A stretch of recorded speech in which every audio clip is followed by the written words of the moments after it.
PhoneDog.com, and it's a long story why I can't use my usual little mini studio where I shoot videos with a nice black backdrop.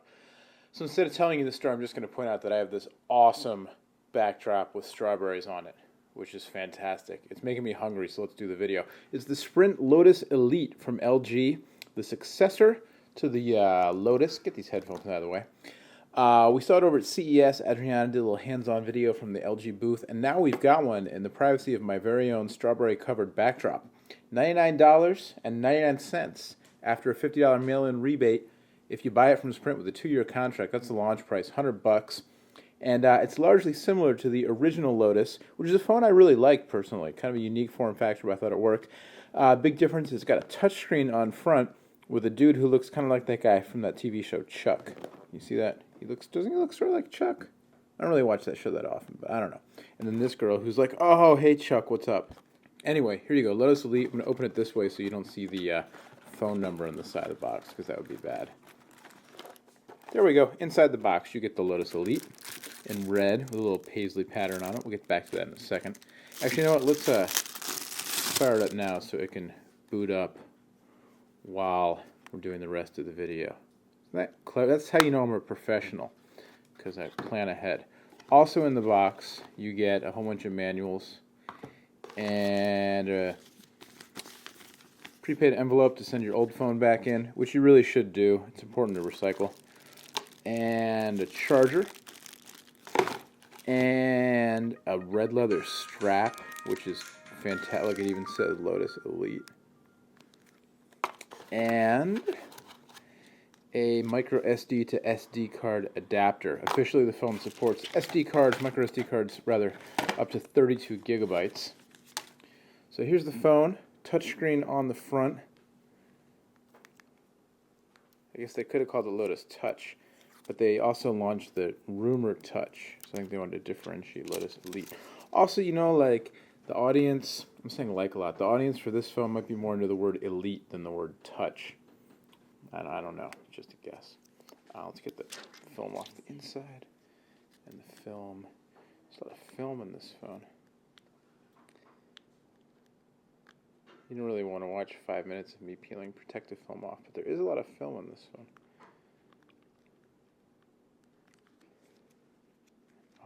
Right. Oh, I have a new voicemail. I just turned the phone on already. New voicemail. Interesting. So, yeah, sure. Let's calibrate it right now. Touchscreen on the front. Large touchscreen, too. Okay, well, there's no target, so I don't know. Out of range. I failed the calibration game. I have no control over my thumbs. Sure.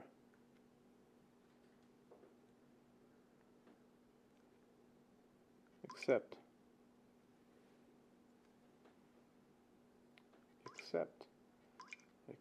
There we go.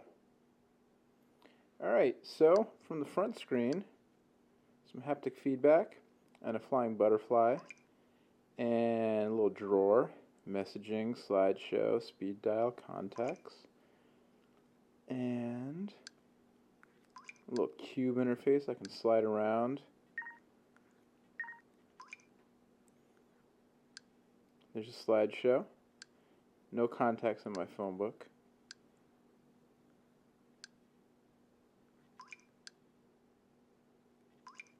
Open the phone up, and on the inside, you've got a full QWERTY keyboard with social, email, and text buttons, D-pad, 2 soft keys, talk and end keys,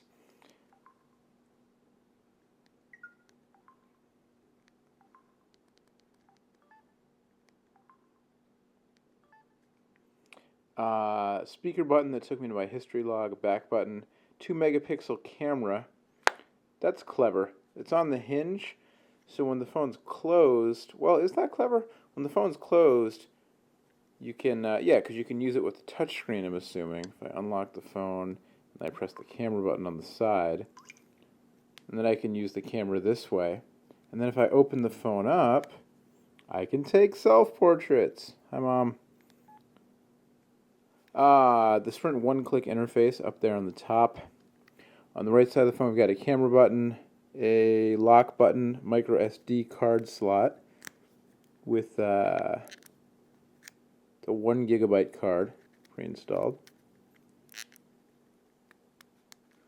On the other side, headphone jack, rocker switch for volume, or actually, rocker switch, and your USB port. And the headphone jack, is this a 2.5? Why would you put a 2.5 millimeter? It's so frustrating. It's a 2.5 millimeter headphone jack. I guess they wanted to keep the phone thin, but I don't know. I think you could have figured out a way to put a 3.5 in there, maybe on the hinge right there. I'm no designer. I'm no electrical engineer. I just critique stuff. Then in the back, you've just got lots of really nice flowers. It's cool. I like I like what they've done with the Lotus. It was a cool phone, kind of, do a little bit different style with lots of functionality with the full keyboard. It was a nice, comfortable keyboard, HTML browser, that kind of stuff. And they've stepped it up a little bit with the touchscreen. So let's real quick hit the text button. Do a new address.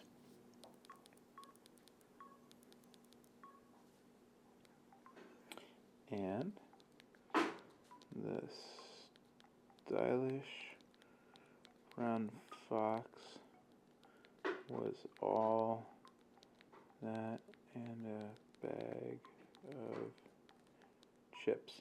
Yeah, despite the fact that I said stylish instead of stylish. Keyboard feels pretty good on first type there. Nice chiclet feel to it, but the keys are domed, and the dome is pronounced enough that you get good separation between the keys, even though it's a relatively small, like the keys are relatively narrow. Triple with spacebar. Weird that there's no button there. There's a blank spot down there in the corner. I've seen some phones recently doing that. Why not just add another button, and then your spacebar could be more centered? I don't know. It's, whatever. Okay. And then you've got the one-click interface. You've seen this on Sprint phones before.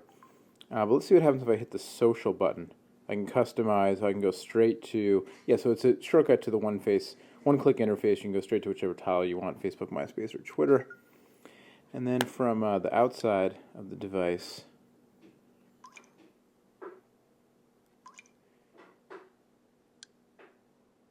so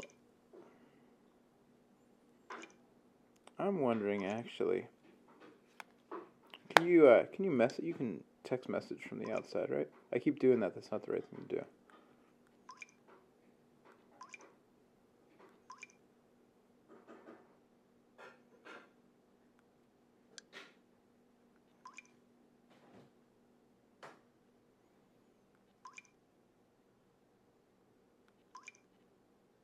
You have to open it up to compose a message. All right, well, I suppose that makes sense. Kind of limited functionality on the touchscreen.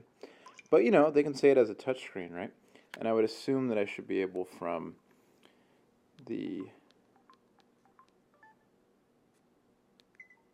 somewhere in here, I should be able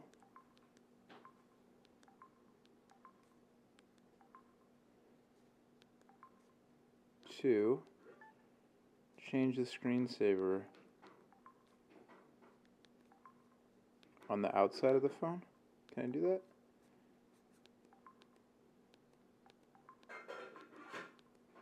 I'm going to have to figure that out.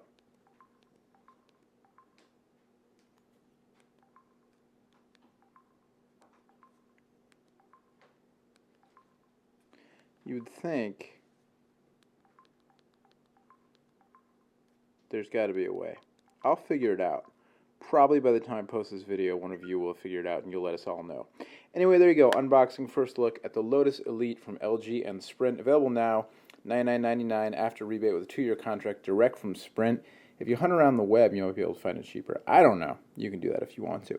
Pretty neat. It's like the Lotus, touchscreen on the outside. I don't remember if the original Lotus had the camera. I don't think it did, the camera in the hinge there, but that's kind of a nifty little thing if you're into taking pictures of yourself, which obviously I am. Much, much more on the Lotus Elite, all the new Sprint and LG phones, including the Rumor Touch, which isn't out till February, but we got a little hands-on from CES up on the site.